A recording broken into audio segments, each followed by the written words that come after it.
Meus amigos, vamos retornar agora do nosso pequeno intervalo. Eu com a minha famosa colinha, que é a materialização do material que me chega através das pesquisas, que os amigos espirituais dão um jeitinho de colocar no nosso caminho, graças a Deus, para que possamos tirar as nossas dúvidas e tentar fazer dessa noite de estudos uma noite a qual todos nós possamos aprender de forma conjunta.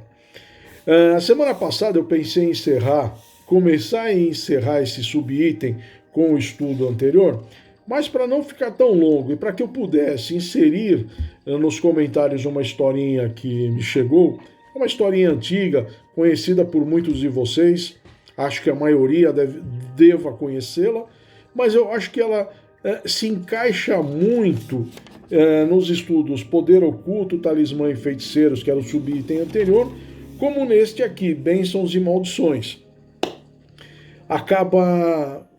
Vocês vão ver que essa historinha se encaixa. Então vamos dar início? A primeira e única pergunta da noite deste subitem Bênçãos e Maldições é a pergunta 557. E ela nos fala o seguinte: a bênção e a maldição podem atrair o bem ou o mal sobre aqueles que são o seu objeto ou objetivo, o alvo, vamos assim chamá-lo também, né? A materialização ficou assim. Sempre nos foi dito que o responsável por tudo e por todos os acontecimentos são os nossos pensamentos, atitudes, a nossa forma de viver. Tanto as bênçãos, coisas boas, como as maldições não tão elevadas, né? São forças mentais que se concentram, elas se tornam mais poderosas pela força dos sentimentos, e são emitidas em direção àqueles que elegemos como nosso alvo, para coisas boas e não tão boas assim. Tanto uma quanto a outra somente se acoplam na criatura, no alvo, podemos assim dizer, se Deus o permitir. Se desejamos o bem a certa criatura e ela está em outra sintonia, vai bater e desviar. Quando estamos com uma sintonia não elevada, criamos também uma cerca elétrica e acaba não passando as vibrações, as boas vibrações. Como o nosso anjo guardião, nosso mentor. Nós estamos aperreados, né? Tá nervoso, tá brigando por qualquer coisa, pensamentos ruins o dia inteiro. Ele vai te jogar fluidos bons, vai te influenciar de forma positiva. Mas o seu padrão energético tá tão denso, tá tão ruim, que essas vibrações não vão passar, né? Aquela coisa que seu dia tá ruim, vai continuar péssimo, né? Mas uma hora, ele não vai desistir, ele vai ficar mandando. Ele pode dar uma recuadinha, né? Para ver se o ser cai no natural novamente e vai emitir energia. Uma hora, essa cerca desagradável vai cair. E as bênçãos vão passar novamente, vão fazer parte do seu dia a dia. Muitas vezes nós vamos chegar no final do dia e vamos fazer aquela reflexão, né? Vamos olhar para o nosso espelho, que ele não esconde nada, né? E fazer uma autoanálise de como foi o nosso dia, né? Depois que essas bênçãos passarem, nós nos tranquilizarmos, nós vamos ver que às vezes cometemos tanta besteira durante o dia, besteiras entre aspas, ficar nervoso, pensamento negativo, ao final do dia vamos pensar, puxa, podia ter visto isso de uma forma diferente lá de manhãzinha, né?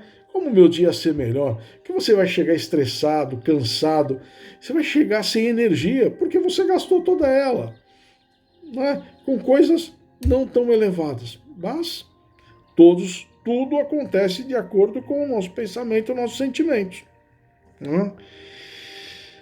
Assim, igualmente, sucede com o mal. Se desejamos a certa criatura e ela não merecer esse mal, sua sintonia estiver elevada, sua cerca elétrica vai repelir esse mal. E adivinha para onde ele vai bater, meus amigos? Né? Para aquele que deseja. Quando desejamos o bem, bênçãos voltam para nós. Quando desejarmos o mal, não é bênção que vai voltar para nós não, viu? É o efeito bumerangue, ele vai e volta, né? Então tomemos cuidado com aquilo que lançamos para fora de nós, né? Os pensamentos, não é? Porque ele vai voltar. Aí, a forma que ele vai voltar tranquila, ou uma descarga elétrica, um choque 220, vai depender do que nós mandamos, né? Do que o nosso pensamento mandou para outro alvo. Né? Mas, enfim, tudo que vai, volta. Tanto as vibrações do mal quanto do bem voltam sempre para onde foram geradas, beneficiando sua fonte ou a prejudicando. Né? Podemos, de certa forma, definir o que se chama de bênção e maldição. Bênção é todo o bem que podemos fazer em benefício dos que necessitam. Maldição são os nossos atos injustos que ninguém merece e sempre responderemos pelos nossos atos. Esta é a lei da justiça, que vale para todo o universo. E não perdemos absolutamente nada em praticar o bem. Ele sempre será o escudo em todas as nossas lutas. Vamos fechar essa pergunta com Miramês. Ele nos fala o seguinte: é bom, vamos melhorar aí, né? Ai, meu Deus, voltando, é bom nos certificarmos de que os maus são sempre amaldiçoados por si mesmos, enquanto os bons são abençoados pela vida no bem. Devemos cada vez mais confiar em Deus e na sua justiça, entregando-se ao serviço da caridade, que salva todos os seus praticantes. Bom, meus amigos, da pergunta 557 é essa. Mas vamos continuar aqui até para podermos entrar na nossa historinha, né? Há uma diferença enorme em acreditar que se está sob a proteção divina, e ter uma vida coerente com essa crença. Na verdade, como nos lembra o apóstolo Tiago, a fé sem obras é morta. Portanto, não basta ter uma crença, uma religião, uma filosofia de vida. Né? Tem que ter um padrão de vida, uma vivência coerente com aquilo que dizemos e acreditamos. Se não for assim, nesse sentido, nossas crenças pessoais e a nossa fé não terão nenhuma diferença. Não adianta eu falar, sou espírita, sou católico, evangélico, budista, umbanda, seja o que for. Se falarmos uma coisa e praticar outra, palavras ao vento, tá?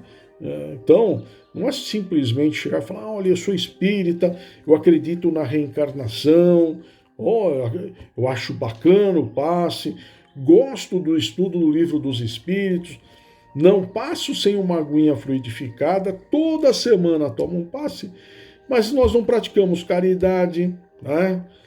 Resolvemos sempre falar mal dos outros, julgar, pensamentos negativos, né? Como aquela coisa que é bacana de falar, não é? Vocês não acham?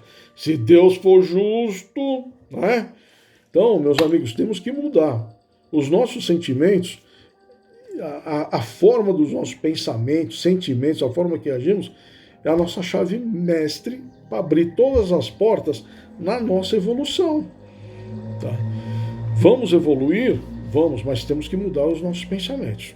Tá? Então, por isso que cada indivíduo é um universo único. Cada um tem a evolução na hora, nem antes nem depois, na hora certa.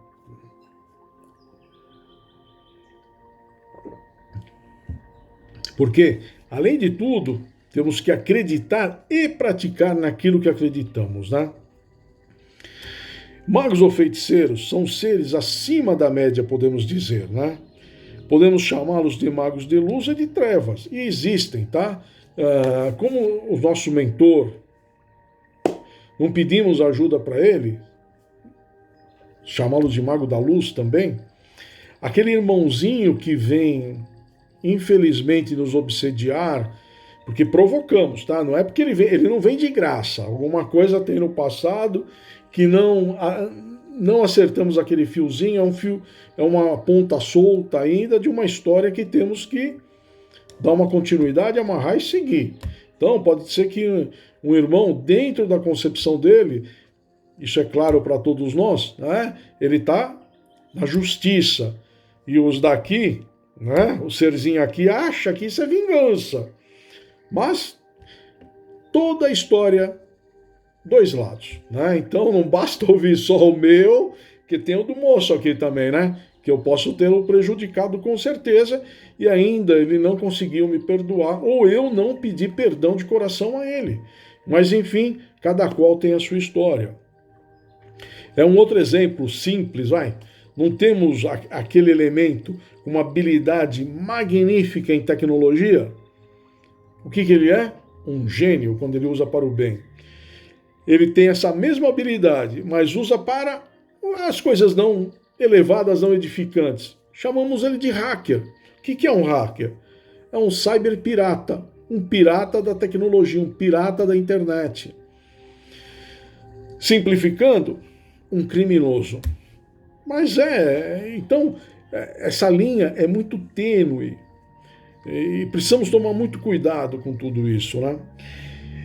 E a historinha que eu lembrei, que eu acho que chama muita atenção para esses estudos, é a historinha da sogra e da nora, né? Aquela historinha que é um conto chinês, exato, que é uma jovem que se casou e a tradição, ela foi morar com o esposo na casa da sogra. Passando o tempo, a moça não se adaptava, tá? Porque ela tinha um temperamento muito forte, muito diferente da sogra. E a sogra irritava ela, né? E ela ficava muito irritada, muito aperreada com a sua sogra. Claro que com o passar do tempo, aquilo que era ruim ficou péssimo, né? Diria que ficou insuportável.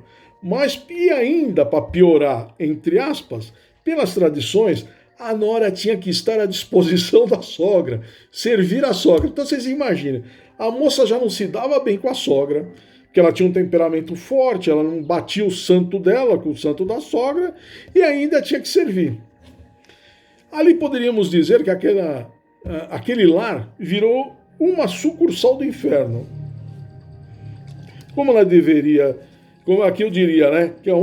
Que ela teria que estar a serviço da sogra até que a morte os separasse. A jovem viu que não estava dando certo, não tinha condições nenhuma, aí ela foi procurar um sábio, um mestre do local, um mago, um feiticeiro. E ela contou toda a história. O feiticeiro, o mago, o mestre da aldeia ali, ouviu muito atentamente tudo que ela estava dizendo. Se levantou, foi lá, pegou um raminho com umas ervas, juntou uma porção daqui, outra dali e tal, fez um ramalhete de ervas para ela. E falou para que ela deveria usar por meses aquelas ervas. Aí ele diz, para te livrares da tua sogra, não deves usar de uma só vez. Poderiam levantar suspeitas sobre a morte dela.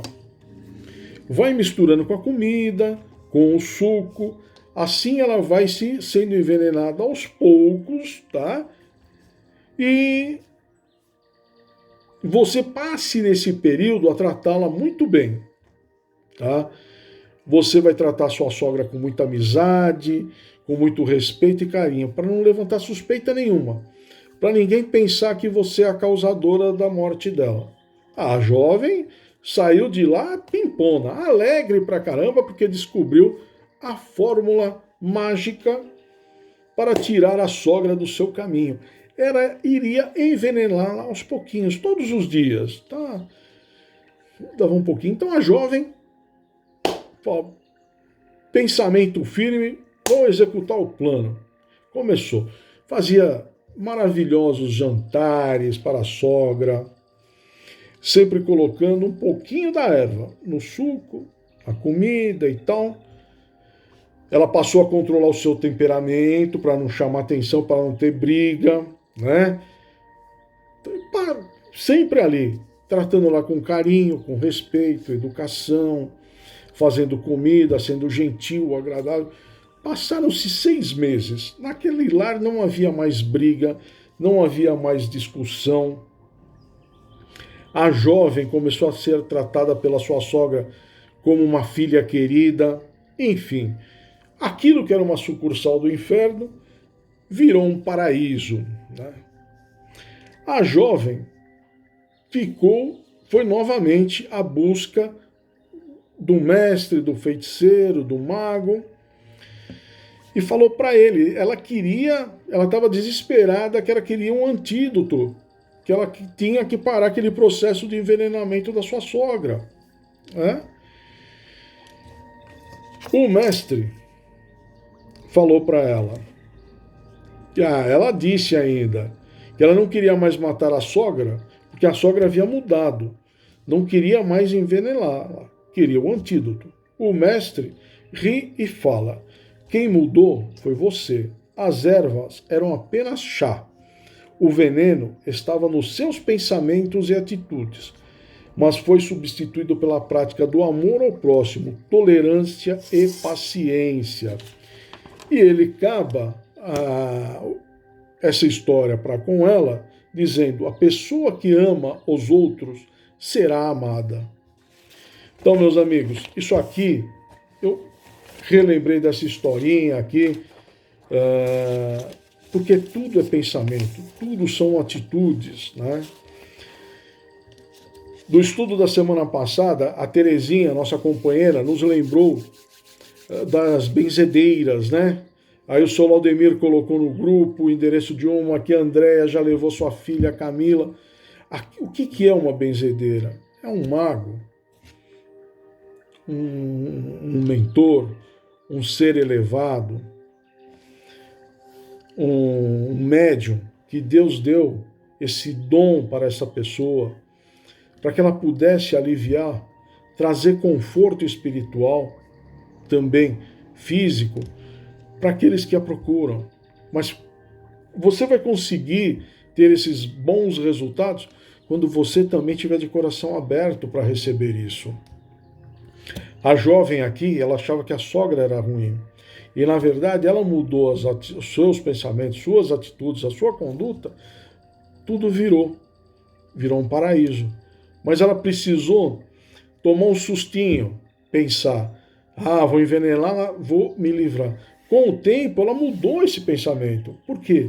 Ela mudou essa sintonia, ela mudou a sua cabeça. É isso que todos nós temos que fazer.